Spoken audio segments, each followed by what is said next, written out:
मूळ मुद्द्यावर बोलतो. जेव्हा बरोबर. नीट निवडती तेव्हा ऍडमिशन मेरिटवर व्हायचे. नीटची जी व्यवस्थापन आहे ते काँग्रेसनी केलेलं आहे. बरोबर. काँग्रेसच्या काळात झालेलं आहे. असेही काही उदाहरणं आहेत की ज्याला 0 मार्क्स आहेत, ज्याला मायनस मार्क आहेत, 1 डिजिट मार्क आहेत, अशा लोकांना सुद्धा पर्सेंटाइल सिस्टम मुळे मेडिकल ऍडमिशनसाठी म्हणजे डॉक्टर ऍडमिशनसाठी इलिजिबल ठरवलेलं आहे. नमस्कार, मी संकेत आणि आपण पाहत आहात मुंबई आउटलुक. देशभरामध्ये प्रधानमंत्री यांनी आवाहन केल्यानंतर एक वेगळी चर्चा पाहायला मिळते आणि ही चर्चा सुरू असतानाच म्हणजे हे देशावरती जे काही संकट ओढवलेलं आहे त्या संकटाचा देश सामना करत असतानाच नीटची परीक्षेचा पेपर जो आहे तो लीक झाला, त्याच्या बातम्या पसरल्या आणि त्यानंतर देशभरामध्ये एक वेगळी चर्चा होऊ घातलेली आहे. खरं तर 2016-17 मध्ये ज्यावेळी नीट आलं त्याच्यानंतर हे 9वं वर्ष आहे नीटच्या परीक्षेचं आणि अशा पद्धतीने आतापर्यंत जवळपास 5 वेळा पेपर लीक झालेले आहेत आणि ह्या नीटच्या ज्या महत्वपूर्ण परीक्षा आहेत त्या पुढे ढकलण्यात आलेल्या आहेत, त्या कॅन्सल करण्यात आलेल्या आहेत. या वर्षी देखील पेपर लीक झाला आणि त्याच्यामध्ये भाजपच्याच एका नेत्याला पकडण्यात आलं आहे. खरं तर नीटमध्ये होणारा भ्रष्टाचार किंवा पेपर लीक का होतात, कशा पद्धतीने होतात किंवा ह्यावेळी जो पेपर लीक झालाय त्याची कारण काय, तो कसा लीक झाला, ह्यावरती वेगवेगळ्या चर्चा होत आहेत माध्यमांमध्ये. परंतु एक चर्चा होताना दिसत नाहीये, ती चर्चा म्हणजे नीटची गरज आहे का? खरंच नीटची गरज आहे का? हा मूळ प्रश्न आहे आणि या मूळ प्रश्नावरती कोणीही चर्चा करताना दिसत नाही. त्यामुळे आम्ही मुंबई आउटलुकच्या माध्यमातून तसा प्रयत्न सुरू केलेला आहे. कालच राज ठाकरे यांनी ह्या सर्व प्रकरणावरती आपली प्रतिक्रिया दिली आणि त्यांनी देखील असं म्हटलं की नीटची गरज नाहीये, ती परीक्षा रद्दच झाली पाहिजे.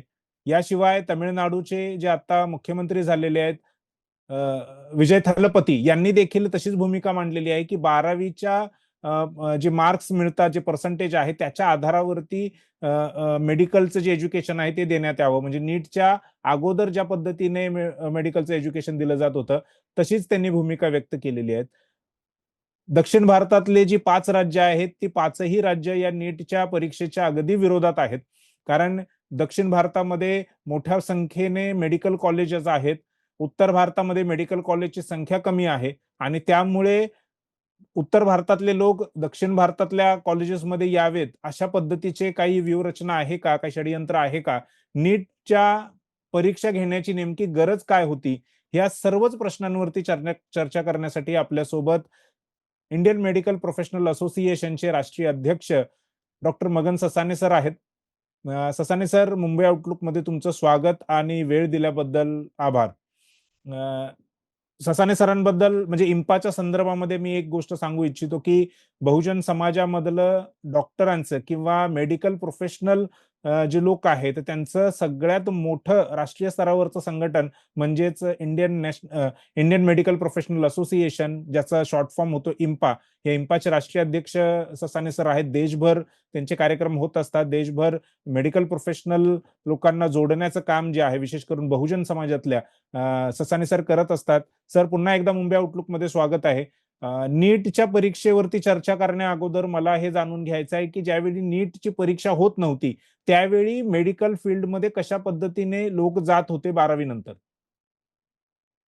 संख्येत प्रथमतः मी तुमच्या मुंबई आउटलुकला धन्यवाद करतो आणि विशेष करून आज 14 मे आहे. महाराष्ट्राची आणि देशाची जी शान आहे छत्रपती संभाजी महाराज, ज्यांना आपण शाक्तवीर म्हणतो, स्वातंत्र्यवीर म्हणतो, त्यांची आज जयंती आहे. त्या जयंतीच्या निमित्त मी आपल्या चॅनलला आणि समस्त महाराष्ट्रातल्या लोकांना आणि तसेच देशातल्या लोकांना मी शुभेच्छा देतो. तर आजचा आपला जो चर्चेचा विषय आहे हा फार महत्वाचा मुद्दा आहे. कारण जेव्हा नीट नव्हती, मूळ मुद्द्यावर बोलतो, जेव्हा बरोबर. नीट नव्हती तेव्हा ऍडमिशन मेरिटवर व्हायचे. बर. ही फार महत्वाची गोष्ट आहे. हम्म. जेव्हा नीट नव्हती, नीट 2013 पूर्वी नव्हती. बहुतेक लोकांना असं माहीत आहे नाही की नीटची जी व्यवस्थापन आहे ते काँग्रेसने केलेलं आहे. बरोबर. काँग्रेसच्या काळात झालेलं आहे. 2013ला झालंय. तर नीट ही खरंच गरज आहे का, हा मुद्दा वर्तमान परिस्थितीमध्ये सगळ्यात महत्वाचा चर्चेचा विषय आहे मेडिकलच्या संदर्भामध्ये. कारण समाजामध्ये डॉक्टर होणे इतपतच मेडिकलच्या विद्यार्थ्यांचा उपयोग नाहीये. ऍक्च्युली डॉक्टर होणे म्हणजे भारताची जी हेल्थ सिस्टम आहे त्या हेल्थ सिस्टीमचा हा प्रतिनिधी आहे. डॉक्टर हा बरोबर. केवळ डॉक्टर नाहीये. भारतातल्या हेल्थ सिस्टीमचा अर्थात महाराष्ट्रातल्या हेल्थ सिस्टीमचा हा प्रतिनिधी आहे. आणि प्रतिनिधी हा नेहमी SC ST OBC मायनॉरिटीच्या लोकसंख्येच्या प्रमाणात होत असायला असतो, हवा. असायला हवा, होत असतो. हे बऱ्याच लोकांना या गोष्टी माहित नाही. आता उदाहरणच द्यायचं झालं तर आम्ही जे डॉक्टर झालो, आम्ही स्वतः ते 12वीच्या मेरिटवर झालो. बरोबर. मी मेरिटवर हा शब्द वापरतो बरं का. हम्म. आता नीटचे जे ऍडमिशन आहे ती मेरिटवर नाहीच आहे. मग ती कशाच्या आधारावरती होते? आता नीटचे जे रिझल्ट आउट होतो हा पर्सेंटाईल सिस्टमवर आउट होतो. बर. पर्सेंटेज नाही, पर्सेंटाईल. काय फरक आहे पर्सेंटेज आणि पर्सेंटाईल या दोघांमध्ये? हा, हे अतिशय महत्वाचा मुद्दा आहे. पर्सेंट म्हणजे आता तुम्हाला मी समजावून सांगण्यासाठी करतो की पर्सेंट म्हणजे काय. 100पैकी 100% मार्क पडले, 99% पडले, 98% पडले, 95% पडले, 90% पडले वगैरे वगैरे. बरोबर. पर्सेंट, बरोबर. मेरिट. आता हे जे मेरिट आहे ही आकडेवारी आहे हो, न्यूमरॉलॉजी आहे. हे मेरिट हे न्यूमरॉलॉजी. आउट ऑफ 100 किती टक्के, हे न्यूमरॉलॉजिकल मेरिट झालं. खरं मेरिट वेगळं आहे.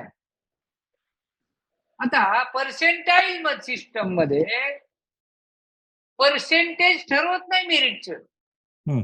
पर्सेंटाईल यामध्ये काय होतं, 50%च्या वर ज्याला मार्क आहेत ते डॉक्टर होण्यास लायक समजले जातात.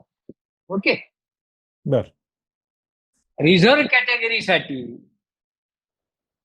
40% अँड अबाव जर टोटल मार्क असतील तर he is eligible to become a doctor. बर. पण पर्सेंटाईल सिस्टम मध्ये काय होतं, आता 720 मार्कापैकी परीक्षा असते.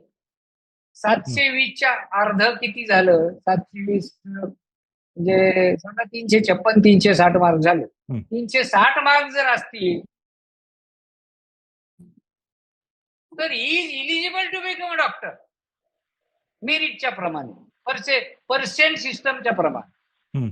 पण पर्सेंटाईल सिस्टम मध्ये काय होतं की जो समजा 360 मिनिमम मार्क आहे तो डॉक्टर बनू शकतो. मग तो कसा आहे, पैसे देऊ मेरिट मध्ये कसा आहे, हे मेरिट आहे. पण पर्सेंटाईल मध्ये हे मेरिट 100, 120 असेही काही उदाहरणं आहेत की ज्याला 0 मार्क्स आहेत, ज्याला मायनस मार्क आहेत, 1 डिजिट मार्क आहेत, अशा लोकांना सुद्धा पर्सेंटाईल सिस्टम मुळे मेडिकल ऍडमिशनसाठी म्हणजे डॉक्टर ऍडमिशनसाठी इलिजिबल ठरवलेलं आहे. आता इथे कुठे मेरिट राहिलं. आणि म्हणून मेरिट खतम करण्यासाठी नीट आहे. आणि जर मेरिट खतम करण्यासाठी नीट आहे मग परीक्षा घेण्याचं प्रासंगिकताच राहत नाही ना. हा फार महत्वाचा मुद्दा आहे. अगोदर ज्या पद्धतीने तुम्ही म्हणताय की 12वीच्या पर्सेंटेजच्या आधारावरती, मेरिटच्या आधारावरती ऍडमिशन्स होत होते मेडिकल कॉलेजमध्ये, काय गरज पडली की नीटची परीक्षा घ्यावी लागते. असं काय झालं? काय बदल झाला? आता 12वीच्या मार्कवर जेव्हा मेरिट होतं तेव्हा मी जरा स्पष्ट सांगतो, तेव्हा भारतामध्ये संविधानिक व्यवस्था लागू होती. फार महत्वाची गोष्ट आहे, हे लोकांना माहीतच नाही. संविधानिक व्यवस्था. आणि तेव्हा प्रायव्हेट मेडिकल कॉलेज कमी होते तर बोटावर मोजण्याचं इतके होते. तेव्हा मेरिटवर ऍडमिशन व्हायचे. पण जेव्हा लिबरलायझेशन, ग्लोबलायझेशन, प्रायव्हेटायझेशन युग सुरू झालं, विच इज अनकॉन्स्टिट्युशनल, संविधान विरोधी आहे. लिबरलायझेशन, ग्लोबलायझेशन, प्रायव्हेटायझेशन हे संविधान विरोधी आहे. आणि हे संविधान विरोधी असल्यामुळं, प्रायव्हेटायझेशन संविधान विरोधी असल्यामुळं प्रायव्हेट कॉलेज ट्रिमेंडस भारतामध्ये सुरू झाले. प्रायव्हेट कॉलेजेस सुरू झाले. आता प्रायव्हेट कॉलेजेस मध्ये संविधानिक व्यवस्था लागू नाही. संविधानिक व्यवस्था फक्त गव्हर्नमेंट कॉलेजेस मध्येच लागू आहे. आजही तसंच आहे. म्हणजे जो रिझर्वेशनचा मुद्दा तुम्ही उपस्थित करताय, येस रिझर्वेशनचा मुद्दा, प्रायव्हेटायझेशनचं जे इम्प्लिमेंटेशन आहे देशामध्ये, रिझर्वेशन खतम करणे हा मुद्दा आहे. आता रिझर्वेशन खतम करणे हा जो मुद्दा आहे संकेतजी, हा केवळ रिझर्वेशनच्या नावाशी संबंधित नाहीये. रिझर्वेशनचा मुद्दा जो आहे, रिझर्वेशन खतम करण्याचा जो मुद्दा आहे, हा मुद्दा प्रतिनिधित्व खतम करण्याचा मुद्दा आहे. म्हणजे जो इंटेलेक्च्युअल विद्यार्थ्यांचा क्लास आहे बहुजनांमध्ये, तो डॉक्टर होऊन हेल्थ सिस्टम मध्ये बहुजन समाजाचं प्रतिनिधित्व करेल. आता प्रतिनिधित्व बहुजन समाजाचं हेल्थ सिस्टीम मध्ये करणे म्हणजे नेमकं काय आहे? हेल्थ सिस्टीमचा उपयोग जो आहे सोशल हेल्थ सांभाळणे आहे. समाजासाठी हेल्थ सिस्टीम, डॉक्टरांसाठी थोडी आहे. हा फार महत्वाचा मुद्दा आहे. हेल्थ सिस्टीम डॉक्टरांच्या उपजीविकेचं साधन नाहीये, हे समाजाच्या हेल्थ सुधारवण्याचं साधन आहे. आणि जर समाजाची हेल्थ जर इथून पुढे बहुजन समाजाचं प्रतिनिधित्व जर हेल्थ सिस्टम मध्ये नसेल, तर बहुजनांच्या हेल्थचं, फिजिकल हेल्थ, मेंटल हेल्थची जी समस्या इथून पुढे येणार आहे ही फार गंभीर होणार आहे. लोकांना जर चांगल्या प्रतीचं आस्थेने, आता बहुजन समाजाचा डॉक्टर बहुजन समाजाच्या लोकांना आपल्या भावाप्रमाणे, आईप्रमाणे, वडिलाप्रमाणे ट्रीटमेंट देऊ शकतो, आपलेपणाने ट्रीटमेंट देऊ शकतो.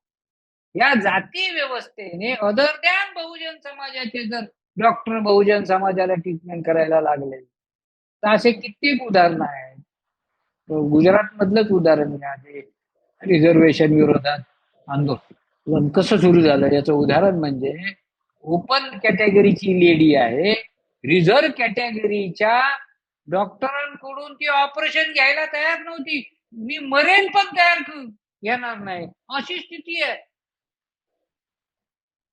तर बहुजन समाजाच्या ट्रीटमेंटच्या समस्या इथून पुढे फार भयानक होणार आहे.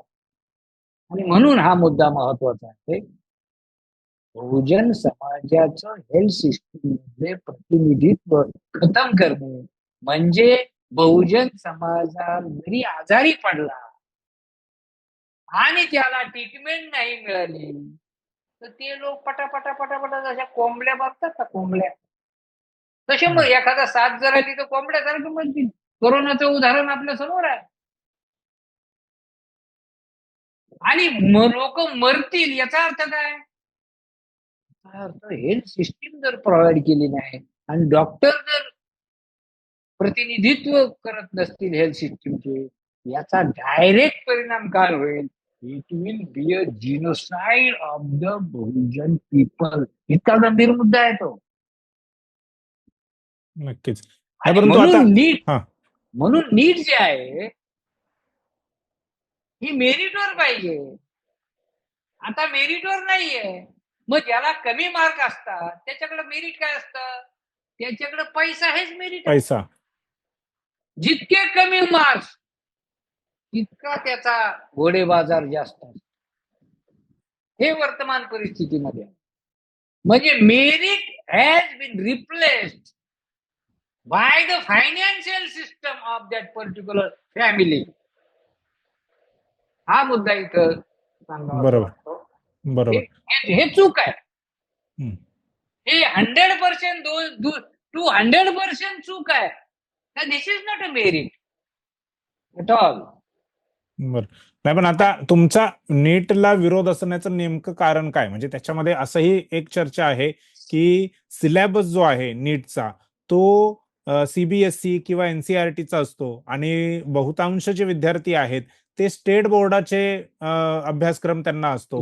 मग तो सीबीएसईचा केंद्राचा जो सिलेबस आहे, अभ्यासक्रम जो आहे तो त्यांना झेपत नाही, तो त्यांना समजत नाही. मग अभ्यासक्रमच जर एक नाहीये देशात, तर मग एक परीक्षा घेण्याचा घाट का घातला गेला?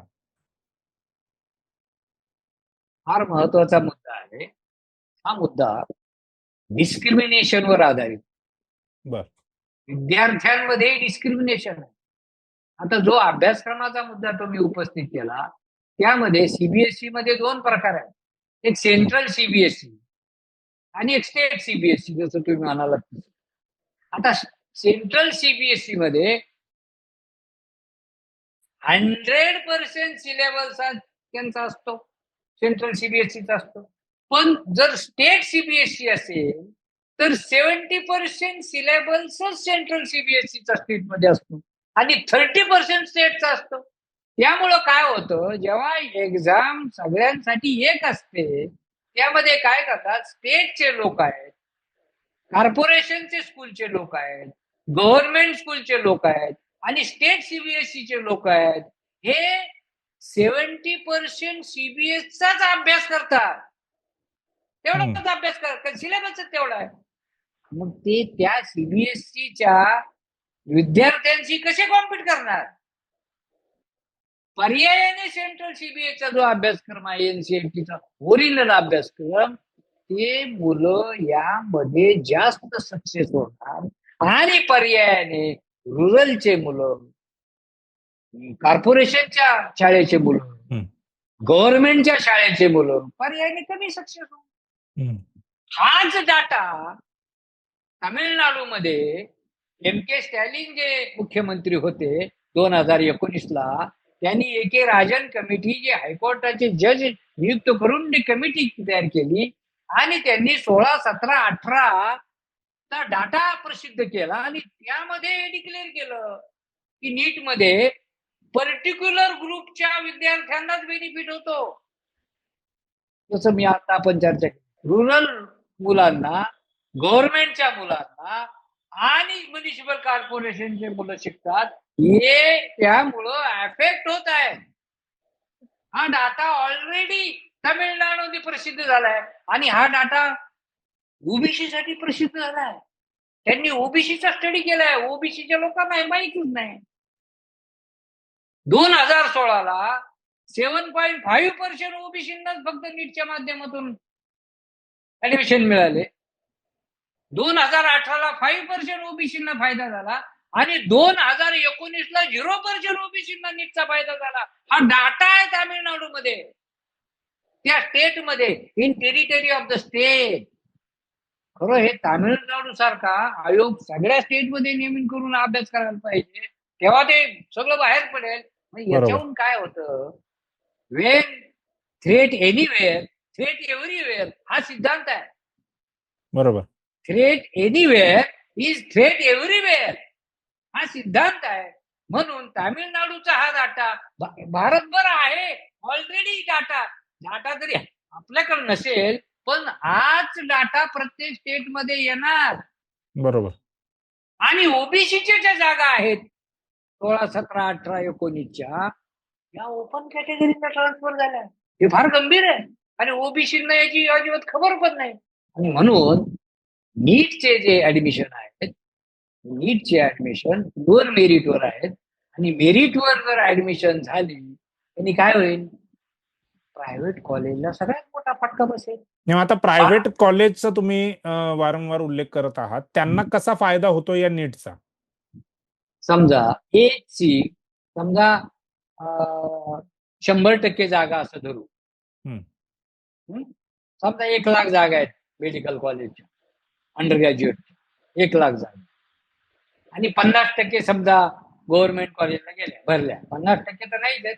गव्हर्नमेंट कॉलेजपेक्षा प्रायव्हेट मेडिकल कॉलेज जास्त आहेत. समजा जास्त. आपण असं करू, 40% गव्हर्नमेंट कॉलेजला गेलं, उदाहरण समजा. आता हम्म. जागा किती असतील तो मुद्दाही मटेरियल आहे. बरोबर. आणि 60% गव्हर्नमेंट कॉलेजमध्ये जागा आहे, 40% Okay. गव्हर्नमेंट मध्ये आहे, 60% प्रायव्हेट मध्ये आहे. प्रायव्हेट मध्ये जागा आहे. हम्म. आता इथं अंडर ग्रॅज्युएटचं ऍब्सॉर्प्शन होईल. आता प्रायव्हेट कॉलेजमध्ये समजा एका ऍडमिशनला समजण्यासाठी 1 करोड रुपये खर्च येतात. झाला एका वर्षात किती करोडचा बिझनेस झाला? 60,000 करोड म्हणजे हे तुम्ही फी म्हणताय, मॅनेजमेंट कोटा नाही बोलत आहे. फी. मॅनेजमेंट कोटा नाही सगळं याच्यामध्ये. धरून त्याला अच्छा, ते. सगळे पकडून. सगळं धरून. हा. मॅनेज सगळे ते सारखंच असते.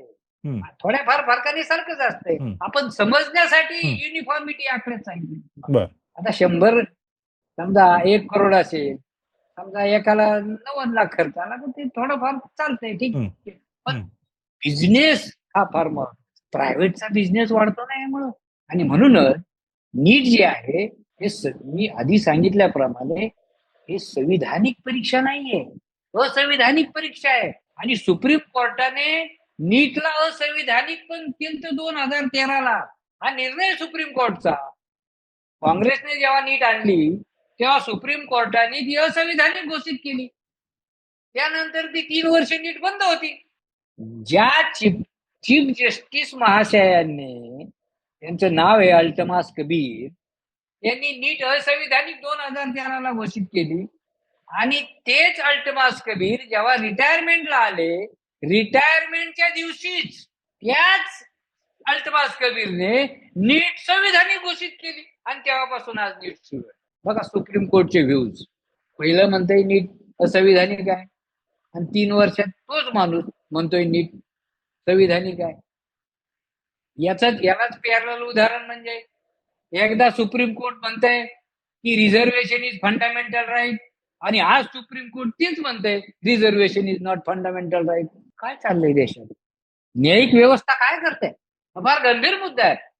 याचा अर्थ असा की शासन जाणीवपूर्वक हे करत आहे. याचा अर्थ त्यांना काही कळत नाही असं नाही. आणि शासन आहे, शासनाला काही कळत नाही असं आपण म्हणू शकतो का? जगाच्या गुरुची भाषा करतात, शासनाला काहीच कळत नाही, काहीच माहित नाही असं आहे का? सगळं माहिती आहे. आणि तुम्ही सांगितलं 5 वर्ष कंटिन्युअस पेपर लीक होतो आणि शासन काहीच करत नाही. याचा अर्थ असा, शासन जाणीवपूर्वक का जाणीवपूर्वक करतंय? कारण नीट ही जी परीक्षा आहे प्रायव्हेट आहे. Pro privatisation. प्रायव्हेट आहे, कॉन्स्टिट्यूशनल नाहीये, प्रायव्हेट आहे. It is examination of private. आता ही प्रायव्हेट बॉडीज कंडक्ट करते ही परीक्षा. परीक्षा कंडक्ट ही प्रायव्हेट बॉडीज करते. एनटीए, एनएमसी जे आहे, एनएमसी ही प्रायव्हेट बॉडी आहे. याच्या एनएमसीच्या आधी एमसीआय होती, कॉन्स्टिट्युशनल बॉडी होती. एमसीआय खतम करून एनएमसी आली. एनएमसी ही प्रायव्हेट बॉडी आहे. प्रायव्हेट मध्ये संविधानिक व्यवस्था लागू नाही, आणि संविधानिक व्यवस्था लागू नाही त्यामुळं पेपर किती लीक झाले, कुठले ऍक्शन कोण घेणार? संविधान लागूच नाही, ऍक्शन कोण घेणार त्यांच्यावर? गव्हर्नमेंटने ठरवलं तर सगळं काही होऊ शकतं. सुप्रीम कोर्टने ठरवलं तर सगळं काय होऊ शकतं. आर्टिकल 32 नुसार सुप्रीम कोर्टाला इम्पिचमेंट करण्याचा अधिकार आहे बाय फोर्स. हे तुम्हाला माहिती आहे. बरोबर. हे असं करत नाही. आणि म्हणून किती आवाज उठवला ना, हे असं चालत राहणार नाही. पण याचा विद्यार्थ्यांचं मोठ्या प्रमाणामध्ये नुकसान होतंय. उत्तर याला प्रदेशाच्या लखीमपूर हा, खिरीमध्ये हा. एका विद्यार्थ्याने आत्महत्या केलेली आहे. आजची घटना आहे.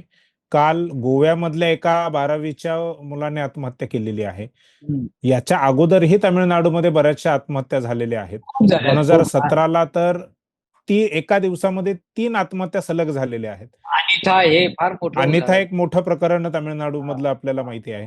तर हे आता कसं थांबवणार किंवा ह्याला आता